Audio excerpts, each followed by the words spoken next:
أنا عمري اليوم 43 سنة، كل اللي اشتغلته بحياتي اصطنعته في هذا البيت، وللأسف إنه انهدم. ما بضل في عمري كمان 43 سنة حتى أرجع أبني كمان بيت مثل هذا البيت. Ismail's home was knocked down by the Israeli military. They said it was a security threat because it was built too close to the separation barrier. Ismail tells me how dozens of Israeli soldiers came to his house one night last year and threw his family out in the street. After his home was demolished, Ismail erected a tent for the family to sleep in, but the next day, the soldiers returned and took it down. أول إشي بدي أقول لك شغلي، هذه الأرض إحنا أصحابها. الوطن وطننا والأرض أرضنا، يعني ما بصير إحنا نسلم للكيان الصهيوني كيف ما بده. بالنسبة لي إحنا عايشين على أساس إحنا أصحاب الأرض وأصحاب الوطن وأصحاب البيت. طبعاً ببني اليوم، ولو هدموا لي برجع ببني بكرة. يعني إحنا أصحاب الحق، ما بمشي إنه نمشي زي ما بدها إسرائيل نقعد بالشوارع أو أرحل على الضفة. يعني أنا ابن القدس وأنا موجود بالقدس، ما بطلع من أراضي القدس نهائياً. شو مكان تاكل فيه لو بدي أصفي بالشارع راح أثبت أضل موجود هان. For years, Israel has been demolishing the homes of Palestinians in the occupied territories. Israel says most were built illegally, but Palestinians say it's nearly impossible to get building permits.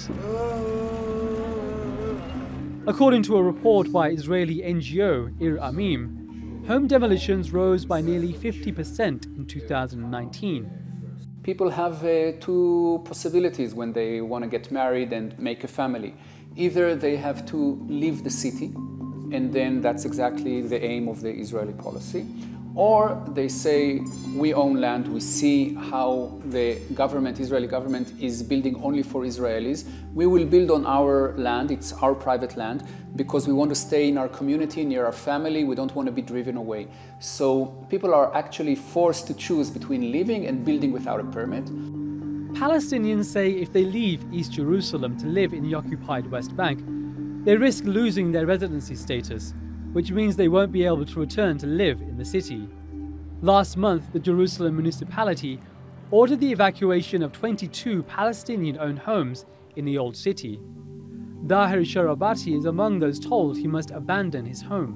نتيجة الاهتزازات الإسرائيلية اللي بتصير في الحفر، بس هو طبعا مش هون الحفر بعيد، بس بصير تفجيرات في الحفريات، بصير هذا نتيجة هذا الشيء صار. Those noises were made by Israeli excavators working near the Haram al-Sharif. Hyder is afraid that if he leaves his home, he might not be allowed to return and won't be given permission to build a new one.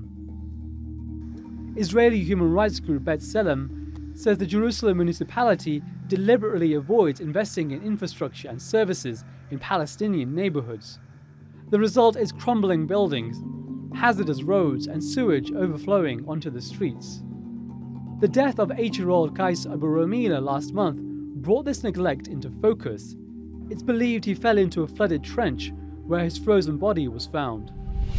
This is the ditch in occupied East Jerusalem where the body of Qais Abu Ramila was found. Now, at the time, this fence didn't exist.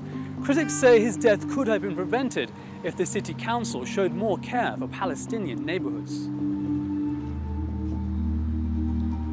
Daniel Seidman is a lawyer and expert on Israel's occupation of East Jerusalem.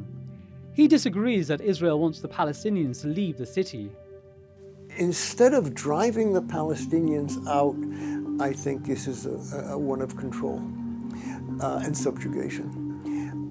And here you can see a parallel on the policies on the ground and the Trump plan share the same DNA. We're going to buy the Palestinians with trinkets from our budget, placate them with crumbs from our budgets, and promise them a good life as long as they will waive their national identity and aspirations, or we're going to break their will. We're going to crush them. So is this a war of attrition? Is Israel grinding Palestinians down, making their lives so unbearable that they give up and leave?